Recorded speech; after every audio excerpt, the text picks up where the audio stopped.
Magandang hapon mga kabay. So meron po akong approved repair dito mga kabay. 39389. Ang model nito mga kabay ay DWD024. 1/2 capacity ng DeWalt mga kabay. May hammer, may drill, at may variable. So ang papalitan mga kabay, carbon brush, tsaka switch. Babanggitin ko lang yung part number ng carbon brush mga kabay. Ayan.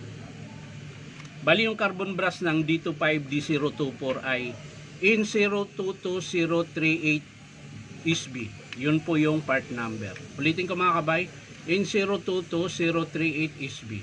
Pwede po ito sa model na DWD024, DWD022, tsaka DWD014.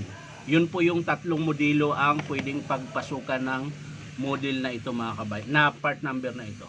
So yung switch naman niya mga kabay, ang part number ay IN044184. Ulitin ko mga kabay, IN044184. Yun po yung switch ng 024. Ayan. So parehas lang din po ito, yung switch na to, pasok din po ito sa DWD024. Ito yun. DWD022, yung 3.8 na capacity na drill. Tsaka DWD014, yun yung walang hammer na drill. Ayan. So yan lang mga kabay. Samahan nyo ko, kakabit po natin. So yan na mga kabay, naluwagan ko na po yung screw. So ikakabit na po natin yung switch. So sa pagkabit ng switch mga kabay, ayan, tatanggalin nyo lang yung cord clamp. Tapos iisa-isahin nyo lang mga kabay para hindi kayo malito kung saan po ito. Ayan, katulad yan mga kabay. Sa reverse, yung black tsaka dilaw. So isa-isahin nyo lang para hindi kayo malito. Sa mga hindi kabisado mga kabay, para lang to sa mga hindi kabisado, pero yung marunong mag-repair, alam na po nila yan. So para lang to sa mga hindi kabisado yung wiring ng switch. So ayan mga kabay, ganito lang gagawin nyo. Ayan, ilalapit ko para kitang kita. Ayan po. Ito yung dilaw, yun yung papuntang carbon. Sa reverse to mga kabay, unahin natin yan. So, susundutin nyo lang yung switch dyan. Ayan, aangat. Tapos, ganito lang gawin nyo, isa-isa, para hindi kayo malito. So, ayan. Tutusok ko lang ng ganon. Gamit kayo ng long nose, para hindi po mayupi yung wire. Ayan. So, okay na. So, ang sunod yung galing sa field coil to mga kabay. Ayan, kulay itim. Ganon din ulit, gamit kayo ng long nose. Ayan. So okay na mga kabay. So babalik ta rin natin. Ayan. So ito naman yung kulay puti mga kabay, galing ito sa field coil. Ayan. Ito. Tapos yung kulay red naman, galing ito sa kanyang brush holder or carbon.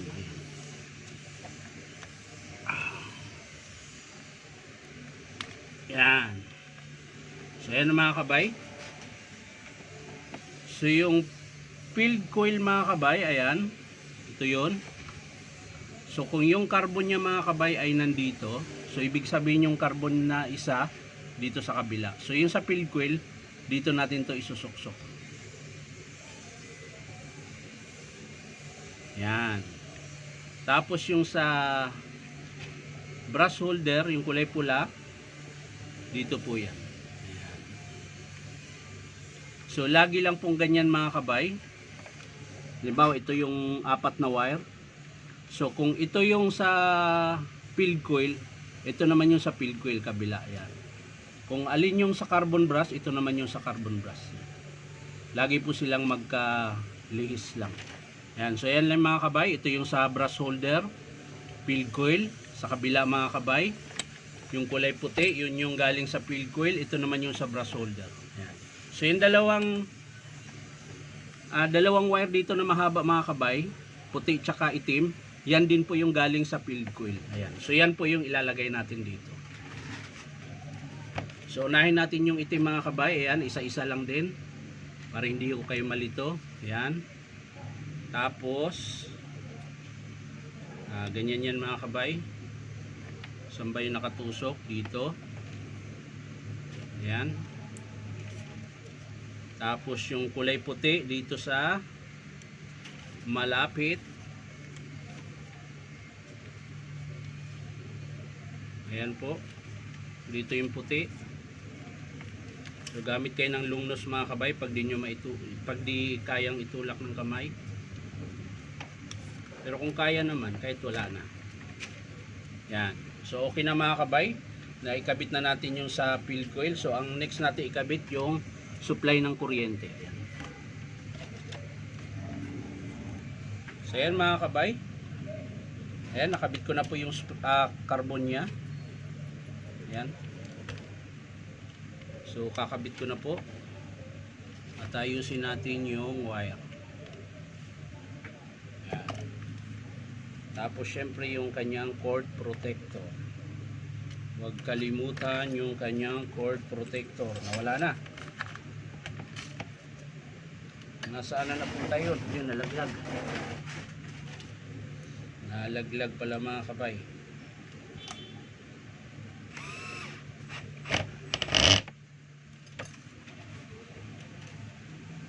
Tapos syempre sasara na natin mga kabay.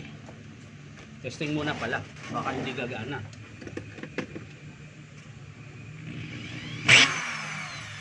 Gumagana siya mga kabay. Sasara na po natin. At hinaantay po ito sa baba. Dahil yung may-ari nito mga kabay ay taga Pampanga pa po.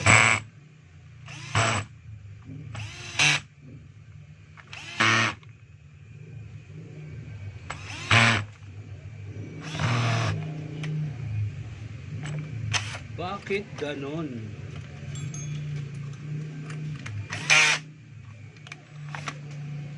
Ayun lumapit.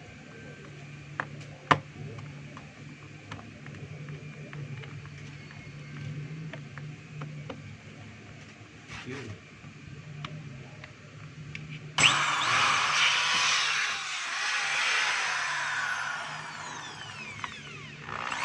Ito sa atin yung hammer mga kabay.